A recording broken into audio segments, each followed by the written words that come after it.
Bonjour à tous, bienvenue sur ma chaîne YouTube. Donc aujourd'hui on va parler un petit peu des micro tables et micro mobiles. Qu'est-ce qu'on peut trouver sur le marché de l'occasion et qu'est-ce qui est de qualité, qu'est-ce qui ne l'est pas. Alors moi j'en possède quelques-uns que j'adhère vraiment. Donc c'est l'EcoMaster Plus. Voilà, alors il y a ce modèle là qui est simple et il y a celui avec le double vumètre qui a quelques fonctions supplémentaires, mais déjà celui-là est très bien puisque ça reste du Sadelta. Après vous avez évidemment le Euromaster Plus qui est aussi au même équivalent que le Sadelta, qui est très bon aussi au niveau qualité radio, compression radio, franchement ça vous donne un truc très puissant. Voilà, donc ça c'est vraiment deux micros franchement que j'associe vraiment, alors plus particulièrement qui sont branchés sur ma Galaxy Saturn, voilà, que vous voyez là, qui n'est pas allumé, mais je peux l'allumer, voilà, donc ça vous voyez que c'est fonctionnel. Donc ces micros là franchement avec une Galaxy Saturn il n'y a rien à dire.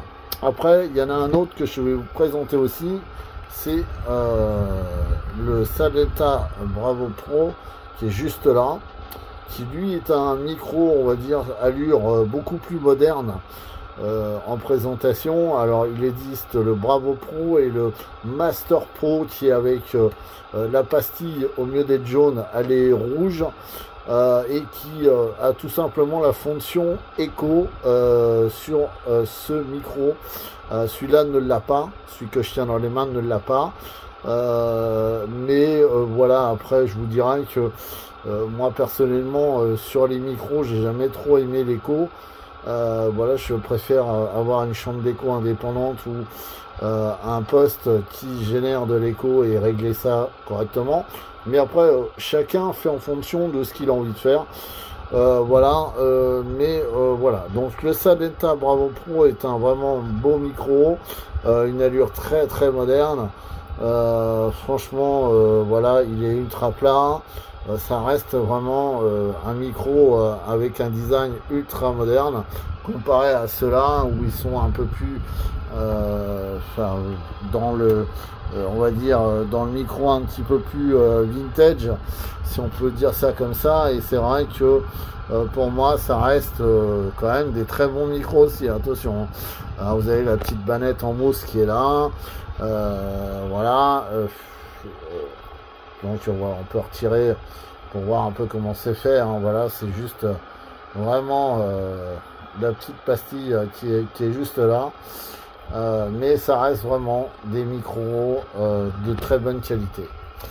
Voilà, alors il en existe d'autres, hein, comme le Piezo DX357 que vous avez dû certainement connaître, et le Turner Plus 3B qui étaient des micros légendaires à l'époque des années 80-90, où beaucoup de gens en possédaient parce que c'était les micros un petit peu le must des micros de table. Il en existe plein d'autres, hein, comme les Adonis, ou les copies comme les AV908 ou 508 que vous avez ici. Voilà, qui sont les copies d'Adonis, hein, tout simplement. Ça fonctionne très bien aussi, hein, mais on voit que c'est des micros vraiment qui sont, on va dire, très sensibles, une compression très forte, et il faut vraiment les régler aux petits oignons pour que ça fonctionne très bien. Ça veut pas dire que c'est des mauvais micros, mais ça reste des réglages qu'il faut faire avec test, avec une autre personne, un autre interlocuteur, pour pouvoir affiner au mieux ces micros là sans qu'il y ait trop de distorsion et trop de saturation dans votre modulation. Voilà. Alors après évidemment on a ce que je vous avais présenté un petit peu la dernière fois, des micros comme en mobile, qui est le DM200, qui est un micro légendaire aussi par sa qualité de radio et sa puissance de percussion au niveau de radio. Donc ça on peut aussi bien l'utiliser en mobile qu'en fixe. Moi j'en ai quelques-uns, donc ça reste vraiment des très très bons micros. Après évidemment vous avez le fameux Rode Devil de chez Astatic, hein, qui malgré ce qu'on dira est un micro préamplifié qui s'adapte sur beaucoup de postes et aussi qui s'adapte sur beaucoup comment je pourrais vous dire, de postes modernes. Ça veut dire que moi j'ai eu l'occasion de le tester sur un Lincoln 2 Plus. Je m'attendais à une grosse saturation, je me suis dit ça va être catastrophique et tout, et au final ça marche très très bien. Voilà, je l'ai testé aussi sur un CRT 9009, donc ça fonctionne également très bien, et je l'ai testé sur un 6009. Voilà, donc ce micro là, ce qu'on peut dire du Rode Devil Astatic, c'est que c'est un micro qui s'adapte en général sur pas mal de postes. Voilà, alors je dis pas qu'il s'adapte sur quasiment tous les postes parce que ce serait peut-être mentir, mais il est quand même facilement adaptable sur beaucoup de postes en 4 broches. Voilà, après vous pouvez aussi l'avoir en version 6 broches pour ceux qui ont des Jadson en branchage 6 broches, et ça fonctionne aussi bien. Voilà, voilà, donc ça c'est un micro vraiment que je recommande, hein, qui est encore sur le marché du neuf également, que moi je vends chez Horizon 2000, mais aussi que vous pouvez trouver chez d'autres concurrents à moi, hein, ou sur internet bien évidemment. Donc ça reste. Alors je vais remettre le micro en place. Voilà, alors après vous avez ce genre de micro qui eux sont, leur réputation n'est plus à faire, c'est les Astatic 575 M6. Ces micros, moi j'en ai deux à titre personnel parce que je trouve que vraiment c'est des super micros. J'en suis super content. Alors la particularité de ces micros là, c'est qu'ils ont deux curseurs, un pour le volume au niveau de la radio et l'autre pour le tone grave ou aigu, pour moduler un peu la modulation en grave ou en aigu. Voilà, donc moi personnellement ça reste le must. Ces micros là, c'est des micros qui sont pas donnés sur le marché de l'occasion. On peut les trouver jusqu'à 150 € sur le marché de l'occasion. En connaissance de cause, c'est des micros qui ne se fabriquent plus et qui ont une très très bonne réputation, donc ce qui génère forcément des coûts élevés au niveau tarif revente en occasion. Alors après on peut en trouver des moins chers, mais après dans quel état, c'est toujours pareil. Moi vous voyez, ces micros là je les ai payés relativement cher, mais ils sont comme neufs, ils sont vraiment comme neufs. La gaine est comme neuve aussi. Franchement c'est un très très bon micro. Voilà, alors sinon ce genre de micro s'adapte sur des strikers, sur des postes comme ça aussi, hein, ou même sur des RCI. Après il suffira juste de changer les câblages. En micro qui marche plutôt pas mal aussi, que je peux vous montrer, c'est cela. Alors il faut que je regarde ce que j'ai. Voilà, donc il y a celui-là, le Astatic Carbone. Voilà, moi j'adore ce look. C'est vraiment un look que j'apprécie particulièrement de chez Astatic. Ils ont fait vraiment un très très très beau, une très belle coque, on va dire, de l'enveloppe du micro, ce qui lui donne vraiment toute sa splendeur et toute sa force concernant ce micro là.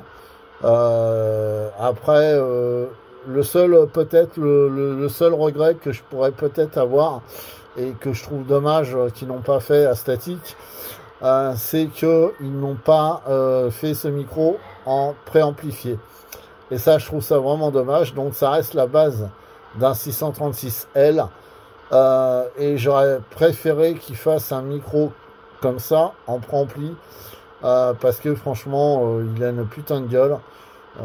Donc voilà, mais ça c'est Astatic qui décide évidemment. Après on a ce genre de micro vintage F12 de chez Alan. Alors ça c'est un peu du collector, qui à l'époque marchait pas trop mal.